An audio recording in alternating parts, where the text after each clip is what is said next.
뉴스파이터에서도 여러 차례 그런 표현 썼습니다만 법에도 눈물이 있어야 된다.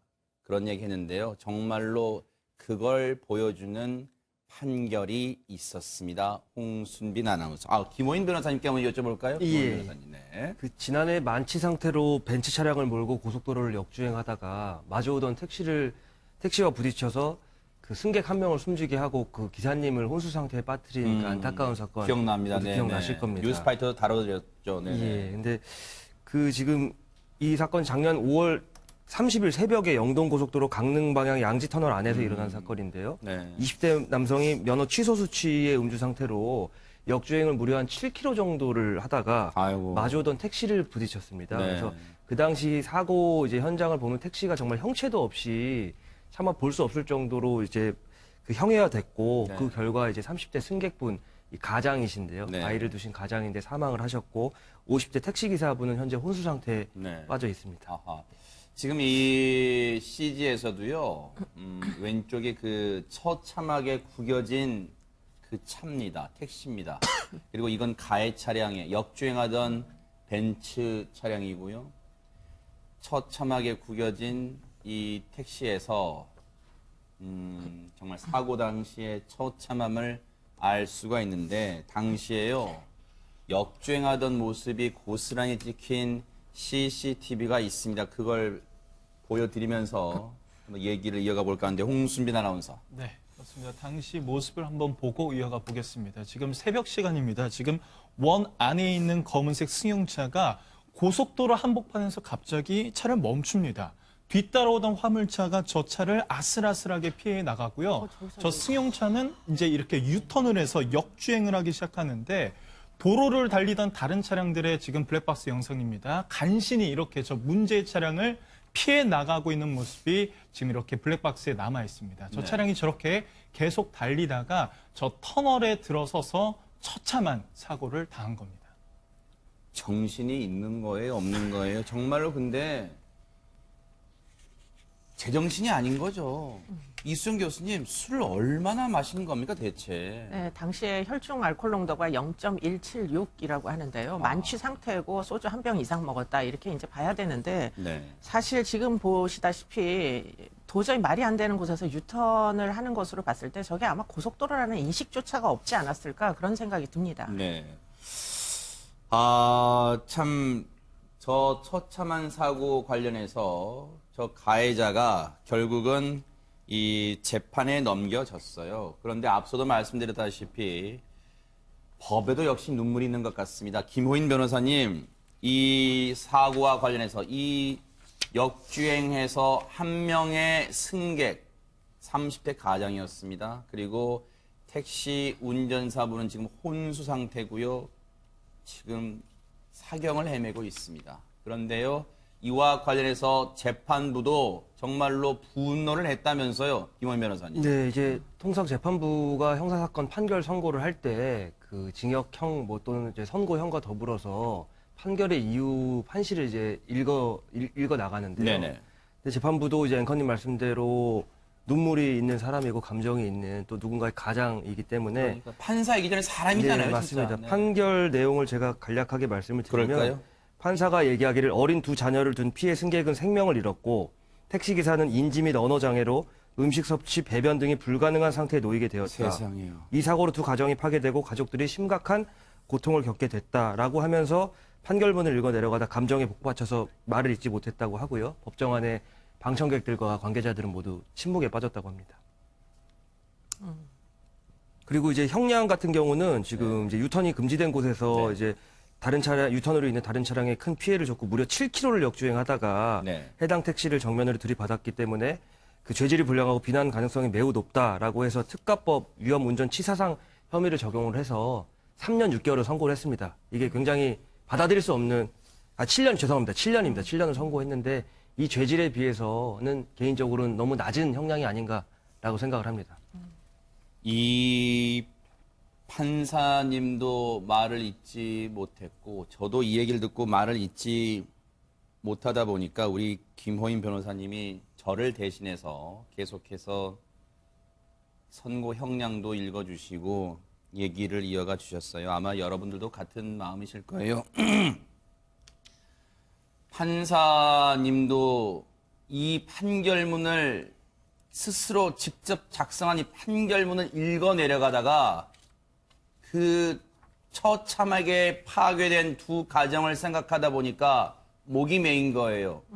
그래서 판결문을 읽다가 요즘 말로 그런 말 있잖아요. 말을 잊지 못했어요. 말을 잊지 못하다 보니까 법정에 있던 그 재판을 방청하던 모든 분들도 순간 무거운 침묵이 흐를 정도였습니다. 양지민 변호사님, 그도 그럴게요. 두 피해 가정이요. 다 정말로 가족들이 있잖아요. 그렇습니다. 정말 피해를 입으신 택시 기사분께서 운전하시던 그 차량에는 운전을 하시던 기사님과 그리고 뒷좌석에는 이제 승객 한 명이 탑승을 해 있던 상황인데요. 네. 뒤에 타고 있던 30대 승객이었습니다. 근데 슬하에 아이 2명이 있는데 9살짜리 아들과 5살짜리 딸이 있었다라고 해요. 근데 이 승객이 이제 사고로 숨지는 상황에 이제 이르니까 사실은 이제 아내분께서는 굉장한 충격을 받으셨겠죠. 그래서 이 아내분은 충격으로 원래 이제 교사로 일하셨었는데 학교도 휴직을 하신 상황이고 정신과 치료를 받고 계시다고 해요. 그러니까 한 가정이 정말 이런 음주운전 사고로 인해서 무참하게 산산조각이 났다라고 봐도 무방할 것 같고요. 그리고 택시기사님 역시도 지금 혼수 상태에 빠져 계시기 때문에 정말 건강한 생활을 담보할 수는 없을 것 같습니다. 왜냐하면 네.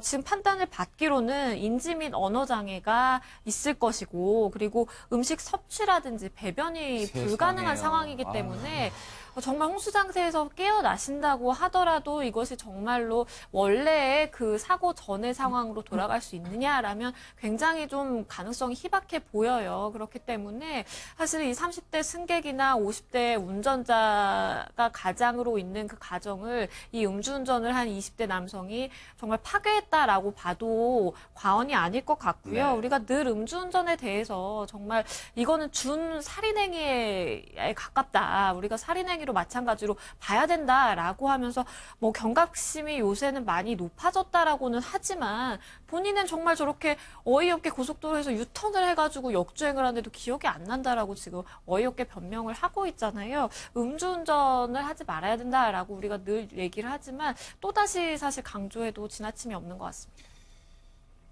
이 어이없는 사고로 숨진 30대 가장이었던 승객 있잖아요. 앞서 퇴근길이었는데요. 앞서 보셨죠? 이 아내분과 아이는 경남에 살고 있어요. 그러니까 주말 부부였던 거예요. 열심히 주말 부부 생활까지 해가면서 부부가 맞벌이 해가면서 열심히 한 푼 두 푼 모아가던 성실한 가장이었습니다. 이 승객분은요. 그런데 9살짜리 아들, 5살짜리 딸은 얼마나 지금 애타게 아빠를 그리워할 거예요. 그 모습을 옆에서 지켜보는 엄마는 얼마나 지금 억장이 무너질 거예요. 얼마나 황망할 거예요. 이 어린 자녀를 앞으로 키울 생각하면 얼마나 막막하고 세상이 다 무너진 것 같은 슬픔이 얻을 거예요. 그런 아픔을 겪고 지금 정신과 치료를 받고 있다고 합니다. 지금 최명규 원장님. 아마 잠도 못 자고 아마 밥도 못 먹고 아마 계속 눈물만 나올 거라고 생각이 돼요. 그리고 판결이 났지만 현재 작년에 사고가 나서부터 현재 판결까지 계속 치료를 받고 있다는 거는 굉장히 지금도 힘든 상태가 이어지고 있다고 이제 볼 수밖에 없는 거고요. 그런 점을 갖다 고려했을 때는 아마 무슨 약을 써도 효과는 제한적일 것 같아요. 20대 나이입니다. 이 가해자요. 고급 외제차를 몰고 다니며 글쎄요, 으스댔을지는 모르겠습니다만 이 판사님조차도 이 판결문을 읽어 내려가면서 정말로 감정이 북받쳐서 말을 잊지 못하는 이 판결문을 읽어 내려갈 때 양지민 변호사님, 이 가해 남성은 대체 어떤 표정을 짓고 있었습니까, 그러면? 이 사고가 이제 한 명의 사망자와 한 명의 이제 부상자를 그러니까 뭐 상대방 측에서는 그 큰 사고였기 때문에 이 운전자 역시도 이제 다쳤습니다. 그래서 이제 재판에 출석을 할 때 이 남성 역시도 이제 부상을 입어서 목발을 짚고 피고인석에 이렇게 들어와서 앉았다라고 하는데요. 선고를 들은 20대 운전자는 이제 고개를 들지 못했다라고 합니다. 그러니까 본인도 그 당시에 일단은 기억을 못한다라고 진술을 하기는 했지만 정말 본인으로 인해서 처참하게 저렇게 무너진 가정들을 보면서 일정 정도의 본인도 죄책감이라든지 일말의 이제 죄책감을 느꼈을 수 있다라고 이제 보이고요. 사실은 이제 다들 아시다시피 윤창호법이 이제 시행이 되고 있기 때문에 음주운전을 해서 내가 누군가를 다치게 하거나 부상을 당하게 하면 굉장히 가중 처벌을 받습니다. 그래서 뭐 새해가 밝았잖아요. 다시는 이제 음주운전 하시면 안 될 것 같고요. 이번 사고를 통해서 안타까운 사고지만 이걸 통해서 일정 정도 이제 교훈이 남았으면 좋겠습니다. 징역 7년을 선고했습니다. 이 가해 남성도 부모가 있을 거예요. 그 부모는요, 이 아들이, 자신의 아들이 교도소에 들어가 있는 7년 동안, 아이고, 우리 아들이 교도소 들어갔는데 그럴 게 아니라요. 정말로 자식을 잘못 키운 죄로요. 이 피해 가족들 꼭 찾아뵙고, 수시로 찾아뵙고, 사죄하고, 평생 사죄하면서 사세요. 그리고 혹시라도 특히 30대 가장을 잃은 그 유족들, 어린 자녀들, 혹시 도움을 줄 수 있는 부분은 없는지 한번 스스로 챙겨보고, 그게 있다면 유족들이 마다하더라도 뭔가 가정을 돌봐줄 수 있는, 살펴볼 수 있는 그런 노력도 해보기 바랍니다. 그게 진정으로 반성하고 사죄를 구하는 길일 거라 생각합니다. 너무너무 우라가 치미는 그런 사고였습니다.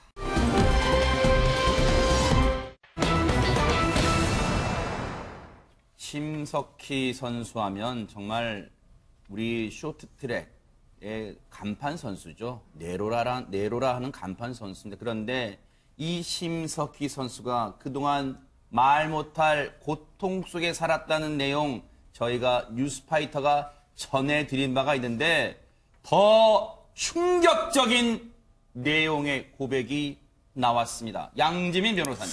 네, 심석희 선수가 조재범 전 코치에 대해서 사실은 기존의 뭐 상습 상해라든지 재물 손괴에 대해서 고소를 이미 했었고 재판이 쭉 진행이 돼서 이제 항소심 중에 있습니다. 그런데 정말 충격적인 소식이 또 나온 것이 추가 고소를 했다라는 거예요. 심석희 선수가. 근데 추가 고소를 어떤 죄명으로 했나라고 보니까 아동 청소년 선고에 관한 법률 위반입니다. 그리고 좀 상세하게 보니까 강간 상해인 거예요. 그러니까 즉 심석희 선수가 조재범 전 코치로부터 성폭행을 당했다라고 볼 수가 있겠는데요. 일단은 고소 내용에 따르면 그렇습니다. 그러니까 2014년 여름부터 조 전 코치가 강제 추행은 물론이고 그리고 성폭행을 일삼았다라고 하면서 굉장히 이제 구체적으로 그 당시 상황들을 이제 나열을 해놨고요. 일단은 뭐 2014년 여름부터라고 하면 심석희 선수가 미성년자일 때, 그러니까 어릴 때거든요. 고등학생일 때이기 때문에 그 충격이 굉장히 상당하고 그래서 사실은 심석희 선수가 이제 담당 변호인과 이 부분까지는 아직은 공유를 하지 않고 폭행을 당했다라고만 얘기를 했다가 이 여성 변호사와 상담을 하던 중에 이런 사실을 이제 변호인단 측이 알게 됐고 이 부분은 추가 고소하는 것이 맞다라고 봐서 이제 추가 고소에 들어간 것으로 보입니다. 이수정 교수님. 너무너무 충격적이어서 제가 말문이 막힙니다. 2014년이면요, 심석희 선수가 만으로 17살, 고등학생 때입니다, 지금. 네, 고등학교 2학년 때입니다. 그때 이제 라카룸이라고 해요. 라카룸에서 성폭행을 당했노라고. 그런데 성폭행이 폭행 끝에 일어난 이제 강간이었던 것으로 그렇게 이제 이야기를 하고 있어서 상해죄도 이제 추가가 되는 것 같은데요.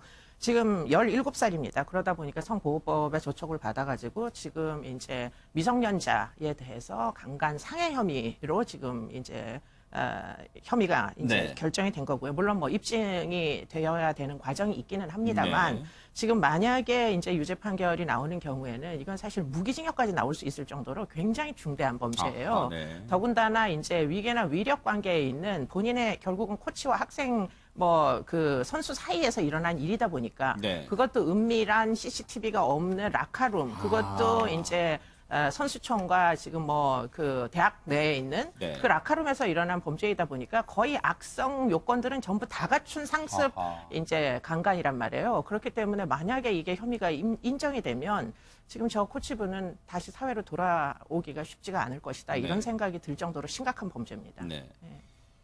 김호인 변호사님, 지금 앞서 말씀해 주신 대로 지금 이미 심석희 선수에 대한 상습적인 폭행 관련 혐의로 항소심까지 진행 중인 상황에서 지금 심석희 선수가 추가로 이른바 성폭행을 당한 것과 관련해서 추가로 고소를 했는데 심석희 선수 입장에서는요, 그날이 정말 지옥 같은 악몽, 기억에서 다 모조리 지우고 싶겠지만 그때 정말 성폭행을 당했던 장소까지 또렷이 기억에 남을 수밖에 없을 것 같습니다. 네, 맞습니다. 그 성범죄 피해자의 기억 같은 경우는 몇십 년이 지나도 거의 안 잊혀지고 굉장히 아이고. 또렷하게 기억에 남아요. 네. 그래서 지금 저희가 앞서 본 것처럼 한국체대 빙상장 내의 라커룸에서 일어났을 뿐만 아니고 그 2018년 평창올림픽 개막 2달 전까지도 이 성폭행이 계속됐고요. 그리고 이 올림픽 말고도 각종 국제대회가 있지 않습니까? 세계선수권도 있고 월드컵도 있고 보통 해외에서 열리는데요.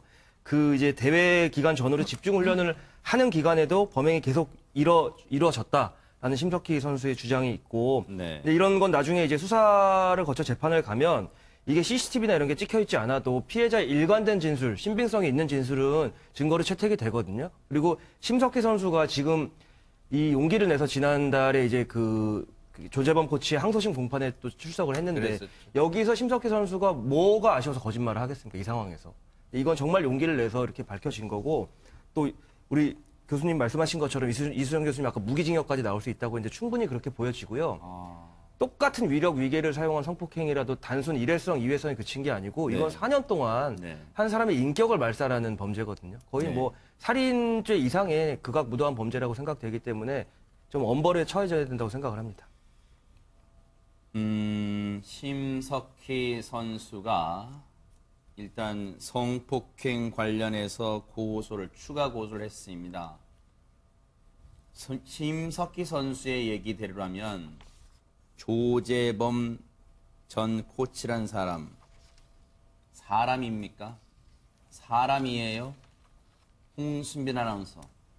지난해 2월에 열렸던 평창 동계올림픽 직전까지도 성폭행을 당했다는 고백이 충격을 더하고 있습니다, 지금. 그렇습니다. 평창 동계올림픽 개막 2달 전까지 이 심석희 선수가 피해를 당했다는 지금 주장을 하고 있는 건데요. 이 심석희 선수는 그러니까 평창 동계올림픽 당시 1500m 자신의 주 종목에서 넘어지면서 예선 탈락했습니다. 그리고 지난해 12월 17일에 이 넘어진 이유가 코치의 폭행과 관련이 있다고 법정에서 밝힌 바가 있는데요. 네. 그럼 먼저 이 경기를 치른 후 심석희 선수의 심정이 담긴 인터뷰를 듣고 이어가 보도록 하겠습니다. 정말 이 올림픽 하나를 위해서 정말 어렸을 때부터 많은 준비를 해왔는데요. 그냥 이 자리까지 잘 살아 있어준 저 자신한테도 너무 감사하고. 저 인터뷰 내용이요.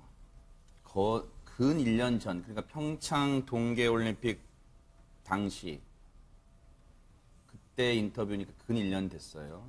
근데 저 인터뷰를 이번 폭행 관련 재판 때 저희가 여러분께 전해드렸는데 그때만 해도 저희들은 얼마나 그동안 상습폭행, 수년간의 상습폭행에 몸과 마음이 무너져 내렸으면 자신이 살아있어 준 것에 감사하다 그랬잖아요. 그런데 지금 충격적으로 최명기 원장님 성폭행까지 당했다는 걸 지금 접하고 나서야 이 말이 더욱더 우리의 가슴을 후벼 팝니다, 지금. 처음에는 심석희 선수가 아무한테 얘기를 못 하다가 이제 변호사님한테 얘기하게 된 거잖아요. 네. 사실은 상담을 할 때도 이런 경우가 있어요. 그 정신과 의사나 심리치료사한테도 성폭행을 당한 얘기를 갖다 잘 못합니다. 네. 자신을 도와주는 사람이라는 건 알지만 그거를 얘기하는 순간 뭔가 본인 스스로가 너무 비참해지고 네. 본인 스스로가 너무 수치스러워지는 거예요, 이제.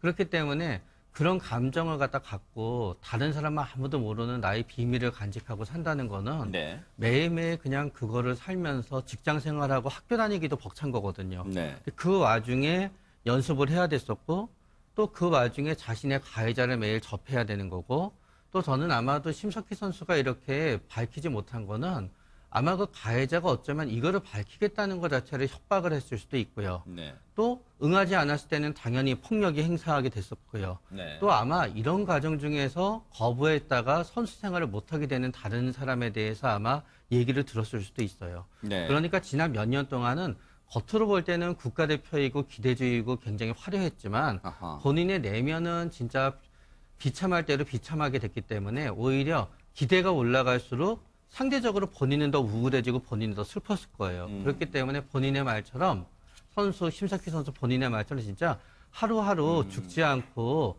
살아서 대회를 치렀다는 것만 해도 진짜 기적과 같은 일이었다고 생각이 돼요.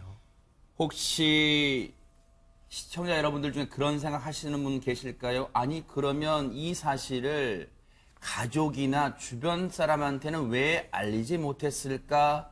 이런 생각 하시는 분 계실까요? 양지민 변호사님. 이게 심석희 선수가 그러니까 조재범 전 코치에게 상습적으로 성폭행을 당할 때마다 상습적으로 사실 협박도 받았습니다. 세상에. 왜냐하면 아까 심석희 선수가 이제 소감을 밝힌 걸 보면 이 대회 하나를 보고 어렸을 때부터 굉장히 많은 것을 준비해 왔다라고 얘기를 하잖아요. 네. 근데 조재범 전 코치가 운동을 계속할 생각이 없느냐라고 하면서 이제 협박을 했다라고 해요. 그러니까 악질이네요, 악질. 그렇습니다. 사실은 이제 운동 코치와 그리고 그 코칭을 받는 선수와의 관계는 일종의 종속적인 관계다라고 볼 수도 있을 만큼 사실은 이 코치가 만약에 날 포기하게 되면 나는 다른 코치를 찾기 위해서 굉장히 많은 시간을 또 다시 들여야 되는 것이고 네. 그리고 그 코치는 이미 사실 맡고 있는 선수가 있기 때문에 내가 선수 생활이 보장이 될지도 잘 모르는 그런 상황이 닥칠 수가 있죠. 그렇기 네. 때문에 정말로 어렸을 때부터 저렇게 선수 생활만 해온 선수에게 너 운동 그만하고 싶어라는 얘기는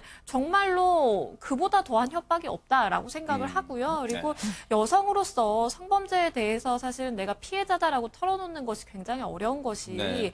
이게 상습적으로 이제 피해를 받아왔는데 그러면 너 그렇게 싫었으면 운동을 그만둬서라도 너가 거기서 벗어났어야지라고 하는 일각의 사실은 시각 때문에 아 내가 이거를 정말 남들에게 호소를 한다고 한들 내 마음이 100% 전달이 될까? 혹시나 누군가 나를 비난하는 건 아닐까라는 그런 우려가 있었던 것 같아요. 그래서 네. 사실은 쉽게 털어놓지 못했다라고 생각합니다. 심지어 가족들한테도 이 사실을 털어놓지 못했답니다.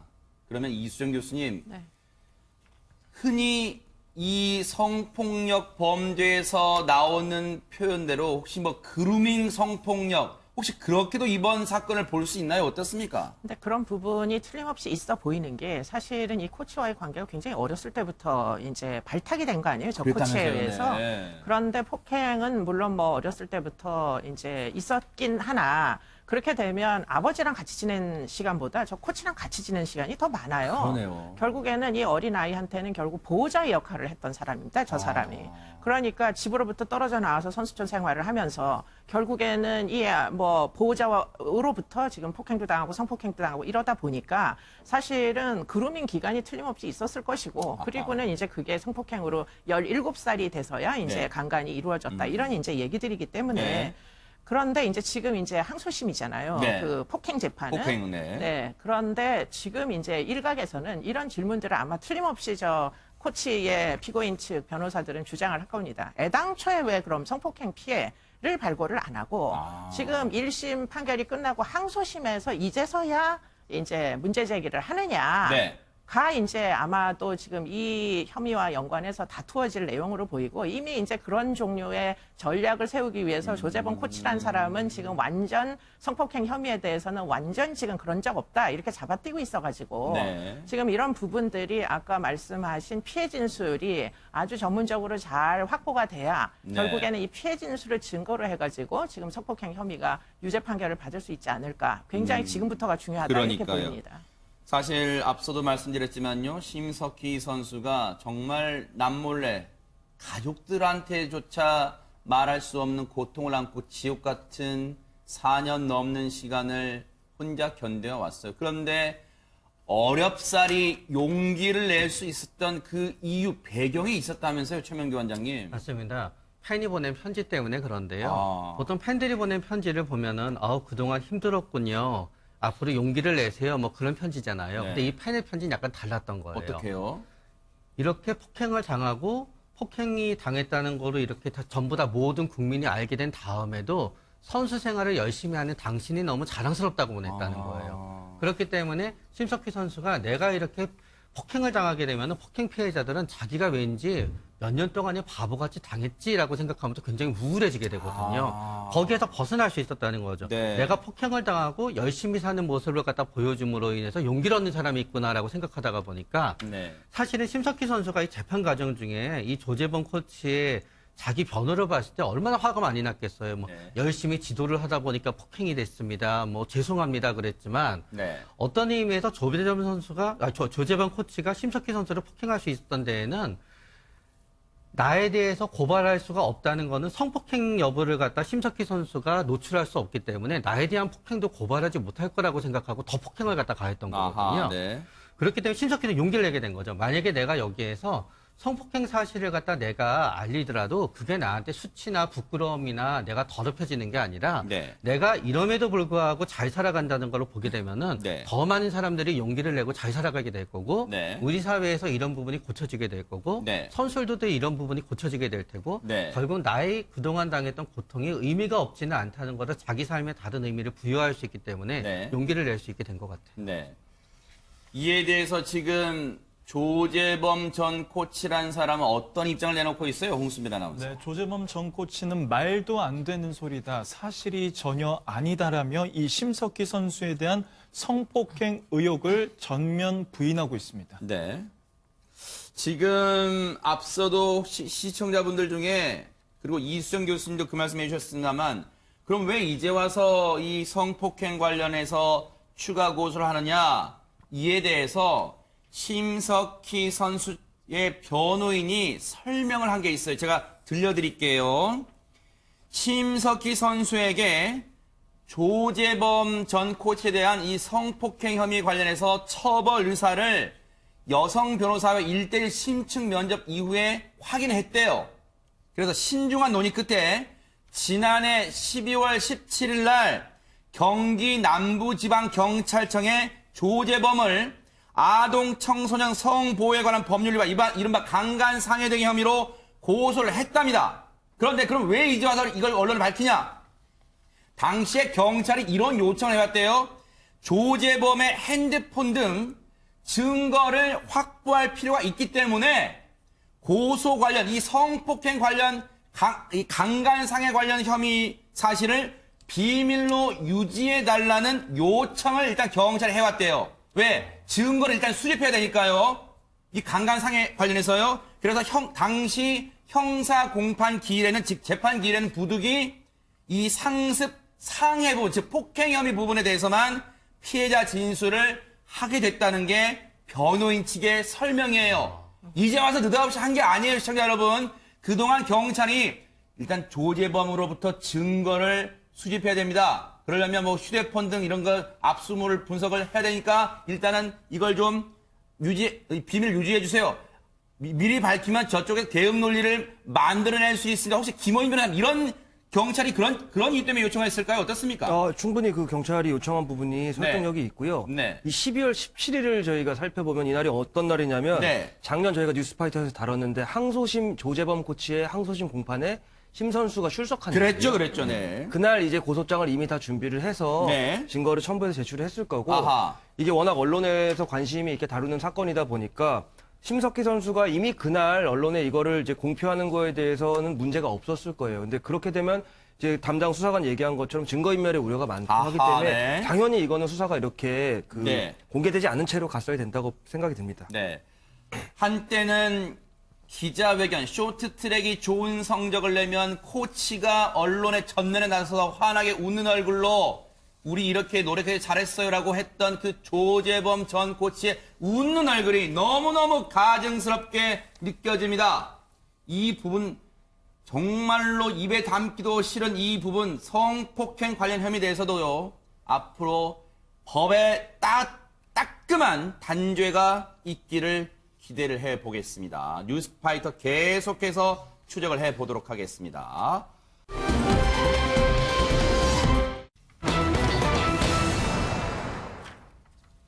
정말로 요즘 뭐 애완견, 반려인구라나요? 반려인구가 1000만이 넘는 시대입니다. 그러다 보니까 한 집 건너 한 집꼴로 뭐 반려동물이 있을 수 있는데 그런데 부산에서 이 반려동물에게 이런 끔찍한 일을 저지른 사람이 있었습니다. 홍순빈 아나운서. 네, 어제 새벽에 부산의 한 오피스텔 앞 도로에 갑자기 뭔가가 떨어졌습니다. 이 지나가던 행인들이 놀라서 살펴보니까 하얀색, 흰색 강아지 3마리가 죽은 채 발견이 된 겁니다. 경찰 신고가 바로 이루어졌고요. 경찰이 저 강아지의 주인을 찾아내는데 이 강아지 주인인 이 여성은 이 오피스텔 18층에 살고 있었던 것으로 드러났습니다. 그러니까 정황상 저 여성이 18층에서 자신의 강아지 3마리를 떨어뜨린 것으로 이제 볼 수 있는 상황이었습니다.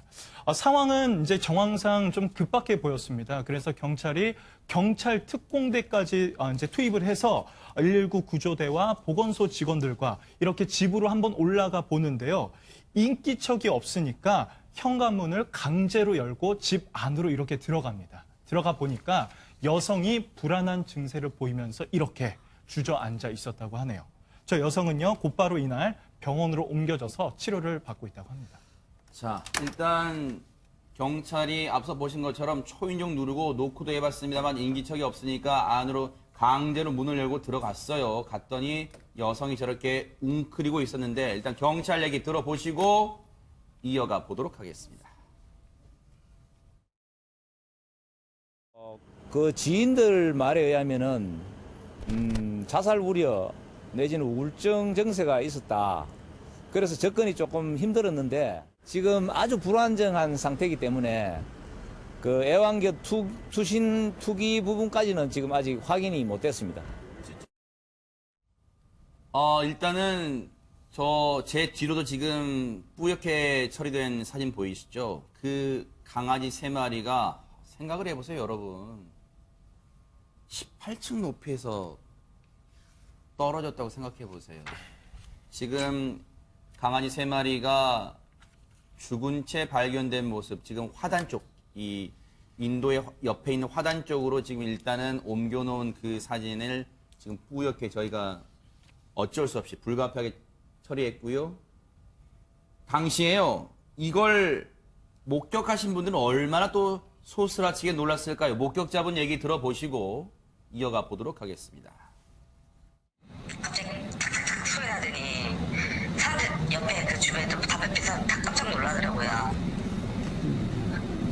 그래가지고 뭐지? 근데 갑자기 그 이제 흰색깔 뭉치들이 딱 제 앞에 있는 거예요. 예. 그래서 저는 이제 좀 옆에 좀 한 30m 좀 떨어져 있었거든요. 예. 결국 사람들 다 그냥 그 자리에서 얼어버리더라고요. 그 도로가 그 한복판에 있으니까 편의점. 일단 화단처럼 옮기고.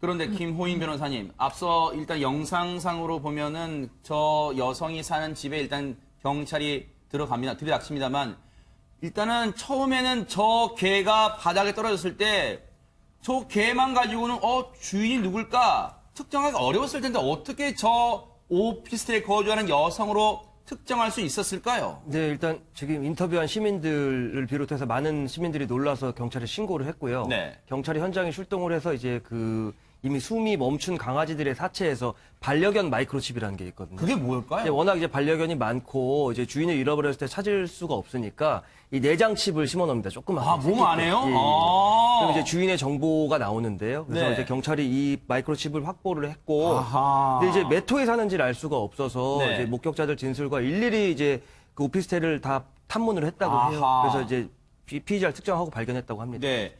그런데 이수정 교수님, 네. 경찰이 저 집에 들이닥쳤을 때, 강제로 문을 열고 들어갔을 때, 앞서 보신 것처럼 주인은, 이 애완견의 주인은 불안 증세를 보이면서 웅크리고 있었는데, 아니, 이 불안 증세와 애완견을 이렇게 처참하게 행동한 것과 어떤 연관성이 있을까요? 네, 뭐 상당히 일치하지 않는 태도처럼 느껴질 수는 있겠지만 이게 굉장히 개연성이 높은 이제 상태로 보입니다.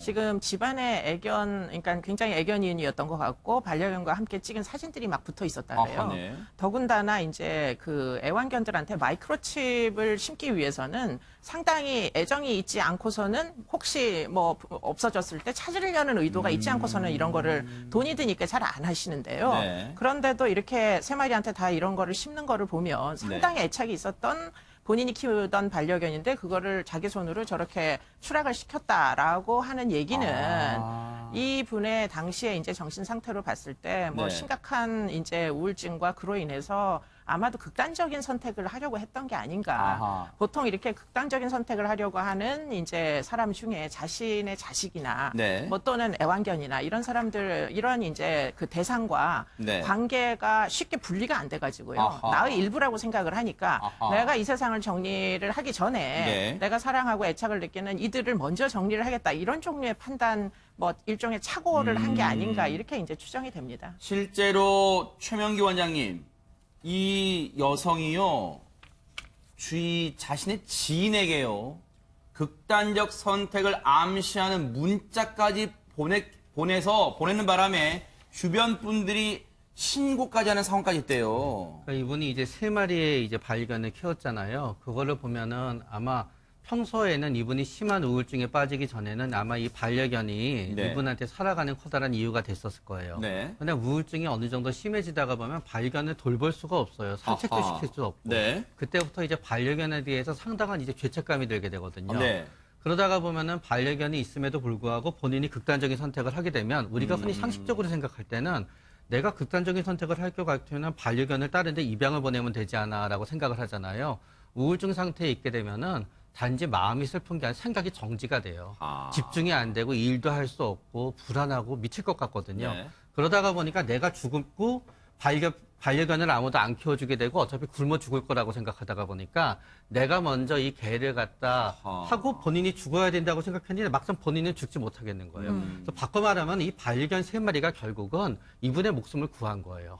반려견이 죽음으로 그런 인해서 셈이 됐네요. 사람들이 이분을 찾게 되고 목숨을 구했고요. 그랬을 수도 있네요. 이 반려견이 진짜 다시 이 세상에 태어난다 그러면은 진짜 다음에는 좋은 주인을 갖다 맡게 됐으면 좋겠어요. 사람 하나 살린 반려견들이니까요. 그러네요. 그런 생각도 해볼 수 있을 것 같아요. 근데 앞서 경찰의 체증 영상, 증거를 수집하기 위해서 찍은 영상을 보면요.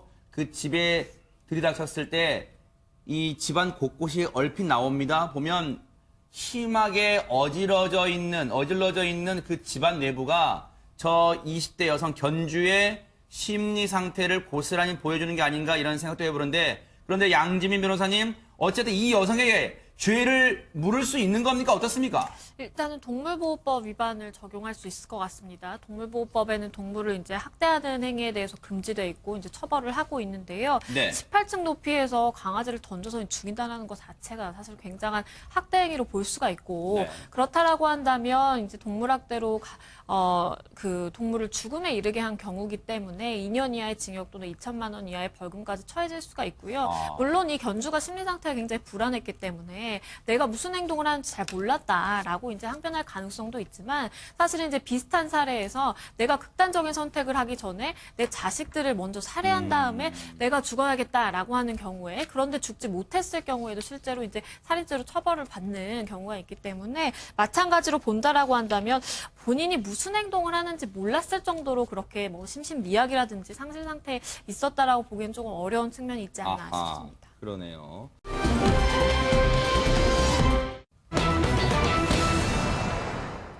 몰카로 여성의 신체 부위를 찍었던 판사 그 사건 기억나실 겁니다. 그런데 이 사람이요, 이 판사가 1년여 만에 법조계로 다시 컴백한답니다. 양지민 변호사님. 맞습니다. 이게 지난해 7월에 지하철 그 4호선에서 30대 판사가 여성 신체를 한 3회에 걸쳐서 몰래 촬영을 했습니다. 근데 네. 시민이 옆에서 보고 있다가 뭔가 이상한 것 같다. 그래서 신고를 해서 붙잡혔는데요. 실제로 그때 당시에 이제 입건을 하면서 휴대전화를 뺏어서 보니까 휴대전화에 여성의 이제 다리 부위가 찍힌 사진이 이제 3장이 나왔고요. 네. 현직 판사가 그런 일을 했다라는 것 자체도 굉장히 충격적이었지만 대중들이 더 분노를 했던 것이 저 남성이 사실은 이게 중진 국회의원의 아들이었고 그래요? 그리고 무엇보다도 사건이 발생했을 당시에 본인이 성폭력 범죄 전담 재판부에서 근무를 했다라는 거예요. 그러니까 네. 본인이 늘 피고인들에게 저렇게 성범죄를 저지른 몰카 범죄라든지 뭐 성범죄를 저지른 사람들을 뭐 처벌을 하고 뭐 그 훈계도 사람들에게 했을 거 아니에요. 훈계를 하고 그런 역할을 했던 사람이 본인이 직접 몰카의 이제 당사자가 됐다라는 것 자체에 굉장히 공분을 했던 사건입니다. 이수정 교수님, 네. 당시에 이런 파렴치한 범죄를 저질렀을 당시에 이 사람이 성폭력 범죄 전담 재판부요? 대체 누가 누구를 심판한단 말입니까, 대체? 참 이게 문제다. 그러니까 뭐 이 사건이 심각하다라기보다 뭐 이런 이제 관행이 문제다 이렇게 아하. 이제 보여요. 네. 이게 사실은 몰카 범죄로 이게 뭐 어떤 신체적 접촉이 있었던 성범죄는 아닙니다만 네. 그러나 이런 범죄를 저지른 사람이 성폭력 전담 재판부의 판사이다 보니까 네. 이게 사실은 굉장히 심각한 상황이다 이렇게 보여요. 네. 일단은 판사를 아무나 하지 말자 뭐 이런 종류의 이야기들이 있었습니다. 네. 왜냐하면 연세가 많으시고 성규범이 굉장히 좀 오래된 규범을 갖고 있는 분들은 네. 결국은 뭐 판결이 아무래도 좀 요즘 사람들이 갖고 있는 문제의식을 반영하지 못한다 하여 상당히 젊은 판사들 그리고는 네. 여성 판사들 위주로 이제 전담 재판부를 운영하도록 이렇게 이제 운영을 했던 거거든요. 그런데 막상 그 전담 재판부에 있었던 33살짜리 판사가 이와 같은 일을 네. 했다고 하니 이게 도대체가 제대로 판결이 나오겠느냐 네. 이게 이제 의심이 되는 대목이죠. 당시에 양지민 변호사님, 그러면 이 몰카를 찍었을 때 당시에 이 판결은 뭐였어요? 대체 처벌은 어떻게 받았습니까? 일단은 이제 공무원이기 때문에 법원 내부에서 이제 징계를 받고 또다시 네. 이제 형사처벌을 별도로 받게 되는데 법원 내부에서는 감봉 4개월의 징계에 그쳤고요. 네. 그리고 뭐 결국 감봉이었기 때문에 본인이 스스로 이제 물러나는 겁니다. 사직 네. 처리가 된 것이고 네. 그리고 결국 이제 형사처벌을 어떻게 받았냐라고 보면 네. 벌금 300만 원의 하하. 약식 기소가 됐습니다. 아니, 근데 김호인 변호사님 두 분 지금 오늘 변호사분 두 분 계시지만 조금 제가 불편한 질문 드릴게요. 변호사회에서 이런 사람을 변호사 활동할 수 있게 허락한다는 게 좀 그러지 않습니까? 이게 진짜 좀 어떻습니까? 일단 뭐 법적으로만 따져서는 벌금형의 경우에는 이제 등록 사유가 되기 때문에 네. 받아줬는데요. 아, 돼요? 이제 법적으로는 그렇습니다. 아하. 이제 문제점이 있고 이제 벌금형의 경우에도 성범죄 등에 관해서는 등록을 거부할 수 있는 법안이 마련돼야 될 것 같고요. 뭐 하하. 대신 뭐 저랑 양지민 변호사님이 그 법조계에 실망하신 국민분들한테 송구스럽다는 말씀 올리고 네. 그 뉴스파이터 패널 변호사들은 이제 국민의 법 감정을 어루만져 줄 수 있는 아하. 그런 변호사들이 될 수 그러네요. 있게 맞아요. 다시 말씀드립니다. 정말로 좋은 말씀하셨습니다. 정말로 뉴스파이터에 나오시는 우리 변호사분들처럼만 했으면 하는 그런 바람입니다.